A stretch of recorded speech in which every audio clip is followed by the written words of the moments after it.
If you enjoy this type of content, subscribe to the channel and leave a like to be part of the community. Now let's get started. You are paying off a debt that will take years to finish. And in the meantime, your life is on hold. It's not a lack of effort. It's not a lack of intelligence. It's that from an early age you were taught some things about money that simply aren't true. And these lies, repeated so many times, turned into convictions. They turned into habits. They became the reason why, even working hard, you reach the end of the month with no money in your pocket and the feeling that you'll never get anywhere. Dave Ramsey spent decades studying the financial behavior of thousands of people, and what he discovered was disturbing. Most people are not in debt by accident. They are in debt because they believe in narratives that seem reasonable, that everyone around them repeats, but that in practice work like a trap. A silent trap that drains your income month after month without you realizing exactly when you lost control. The first of these narratives starts early. You grow up hearing that debt is part of adult life, that everyone has installments, that financing is normal, that credit card is just a tool. And then you enter the job market, start earning money, and act exactly as you were taught. You pay for your phone in installments, finance a car, put on the credit card what you don't have in cash. At first, it even seems like it's working. You have the things you want. You're living. But there's something no one warned you about in this lifestyle model. Every installment you take on is a slice of your future salary that you've already given away before even receiving it. It's not just the value of the product. It's the product plus interest. It's the product plus the time you will work to pay for something you might not even use anymore. And when you add up all these slices, you realize that a large part of what you earn every month already has an owner before it even hits your account. This has a name, financial slavery, and it doesn't arrive all at once. It settles in little by little, purchase by purchase, installment by installment. What Dave Ramsey points out very clearly is that the problem is not income. Most people who live in debt are not in debt because they earn little.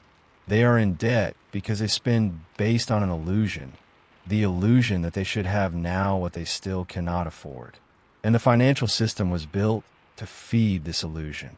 Banks profit from it. Stores profit from it. Finance companies profit from it. The one who pays the price is you. And here is the point that will change everything if you truly understand it. Debt is not a resource. It is a cost. When you finance something, you are not using the bank's money. You are borrowing your own future money and paying a fee for it. Every dollar of interest you pay is a dollar that was not invested, was not saved, was not used to build something. It's gone. And the question that remains, and that will be answered throughout this video, is how exactly do these lies operate in your mind without you noticing? If you're enjoying this content, don't forget to subscribe to the channel, like the video, and leave in the comments what you think, and also which city or country you're watching from. This really helps the channel grow and bring this type of content to more people. There's a phrase that sounds harmless, but has already cost many people a fortune. Everyone is debt. When you hear this often enough, you stop questioning it. Debt becomes part of the landscape. It becomes something as common as paying rent or buying food. And that's exactly where the trap closes. Because when you normalize something harmful, you stop trying to get rid of it. Dave Ramsey calls this cultural anesthesia. The consumer society doesn't need to convince you that debt is good. It only needs to convince you that debt is normal. And when something is normal, no one questions it. No one resists. Everyone gets in line and signs the contract without reading the fine print. This is the first mechanism that keeps people trapped. The passive acceptance of a system that was designed to profit from them. But there is a second lie that is even more sophisticated, and it lives in your pocket. The credit card was created with a very specific psychology. When you pay with a card, your brain does not register the outflow of money in the same way it does when you hand over physical cash. Studies in financial behavior show that people spend on average between 20 and 30% more when they use a card instead of cash. It's not a coincidence. It's design. The system was built so that you feel less of the pain of spending. and therefore spend more. And there is a detail that most people completely ignore. The credit card has no interest if you pay the full amount every month. It sounds like an advantage, but the reality is that less than a third of people who use credit cards pay the full balance every month. The rest fall into revolving credit, which in Brazil can reach interest rates above 400% per year, and in the United States can easily exceed 25%. The credit card is not neutral. It is designed for the moment you slip, and everyone slips at some point.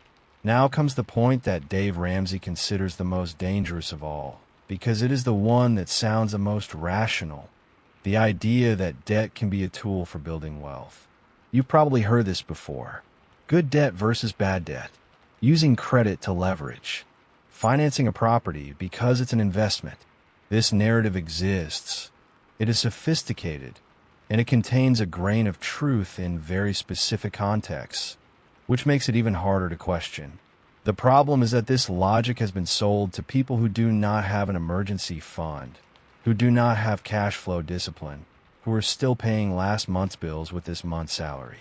For someone who has not yet mastered the basics of their own money, using debt as a tool is like giving a scalpel to someone who has never studied medicine and telling them they can perform surgery.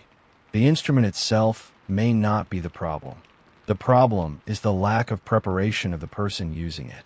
And there is something that almost no one talks about openly: the emotional weight of debt. It's not just financial. Debt creates anxiety. It creates shame. It makes you avoid opening statements, avoid talking about money, avoid planning for the future, because the future always seems tied to the past. This emotional fog is real, and it has an invisible cost, because when you are afraid to look at your own financial situation, you stop making active decisions. You let time pass. And while time passes, interest does not stop. What Ramsey identified is that the way out does not begin with a well-made spreadsheet or a sophisticated strategy. It begins with a brutal and completely honest decision with yourself, to stop fooling yourself, to stop saying you'll deal with it later, to stop believing that a higher income will solve what is, in fact, a deep behavioral problem. Because if the behavior does not change, more money only means more debt. And that is a truth that hurts. But that needs to be said before any real and lasting change can actually happen in your financial life. There is a moment in many people's financial lives that is hard to describe for those who have never been through it. It's when you sit down, open everything, statements, bills, invoices, and realize that the amount you owe is bigger than you imagined.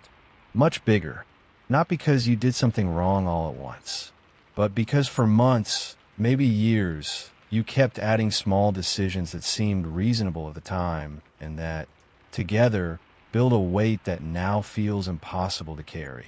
This moment of confrontation is the climax of the life of someone who lives in debt. And it is also, according to Dave Ramsey, the only point from which the turnaround can begin.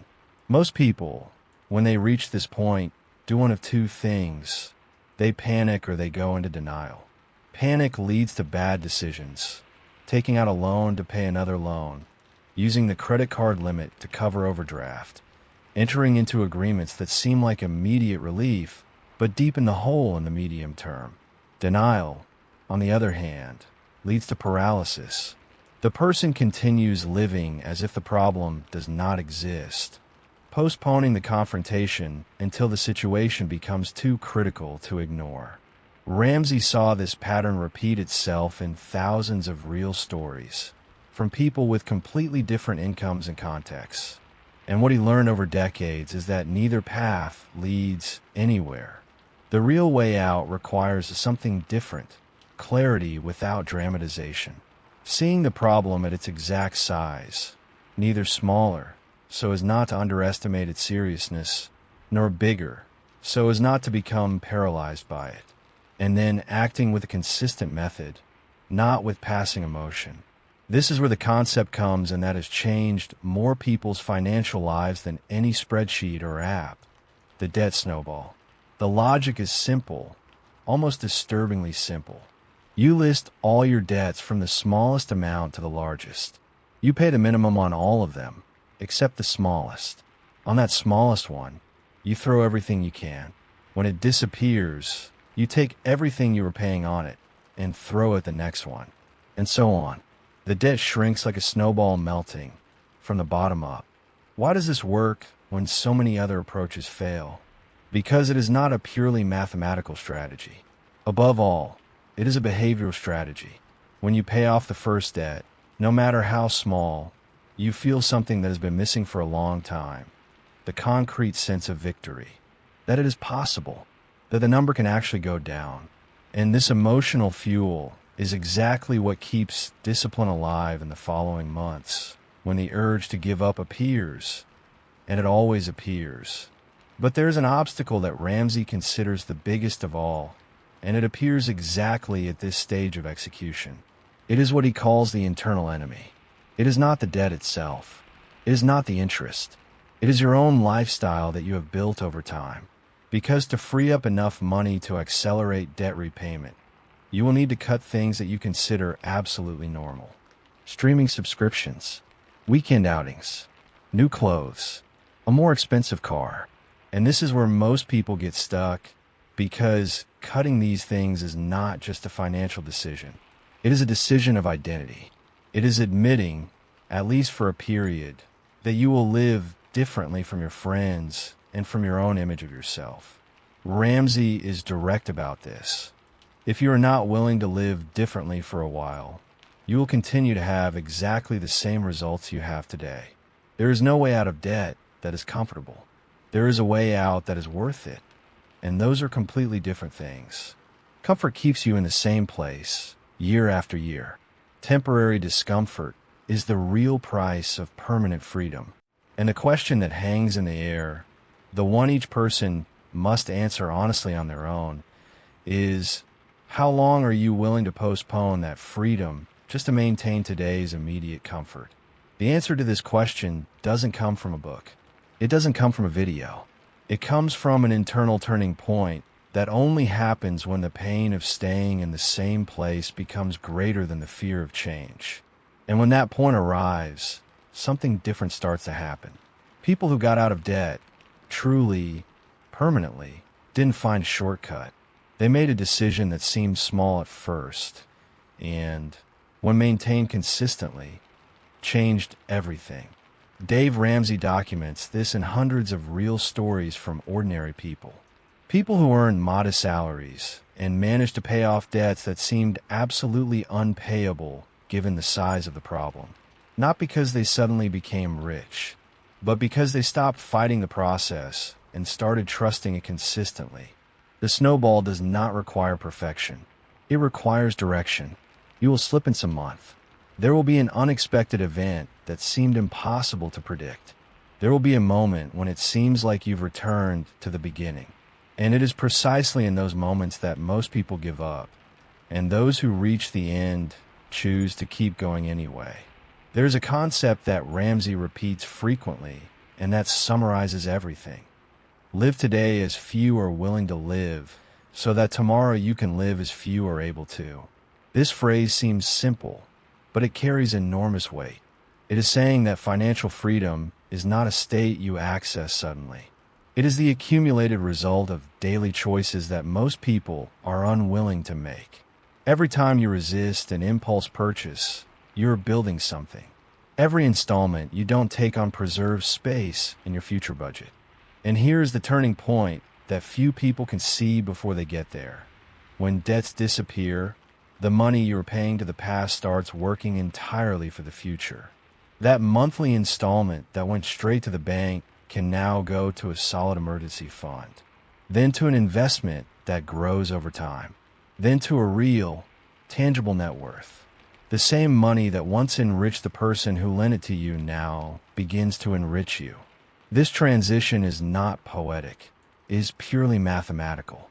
And it only happens for those who had enough discipline to reach this point. But there is something money cannot directly buy, and that comes along with paying off the last debt: lightness. Those who have never been truly debt-free for a long period don't know what it is to wake up without that underlying weight, that unconscious mental account that keeps running constantly in the background of the mind. When it finally disappears, you realize how much mental energy was being consumed every day just to maintain the illusion that everything was fine. This clarity transforms how you make decisions, how you see the future, and how you relate to money from that point onward. The most powerful lesson Dave Ramsey leaves is not about finances. It is about identity. Because at its core, getting out of debt is an act of recognizing who you want to be. It is saying that you will no longer trade your future for immediate comfort. It is realizing that the life you want to build does not fit inside an installment plan, and that no possession, no appearance, no impulse purchase is worth the price of your freedom. The biggest lie is not that debt is normal. The biggest lie is that you can't get out of it, that it's too late, that the situation has gone too far to turn back. This lie is the most dangerous of all because it paralyzes you before you even try. And the truth, the only one that matters, is that as long as there is income, decision, and willingness to change behavior, there is a way. There always has been. If you're enjoying this content, don't forget to subscribe to the channel, like the video, and leave in the comments what you think and which city or country you're watching from. This makes all the difference for the channel to continue bringing content like this.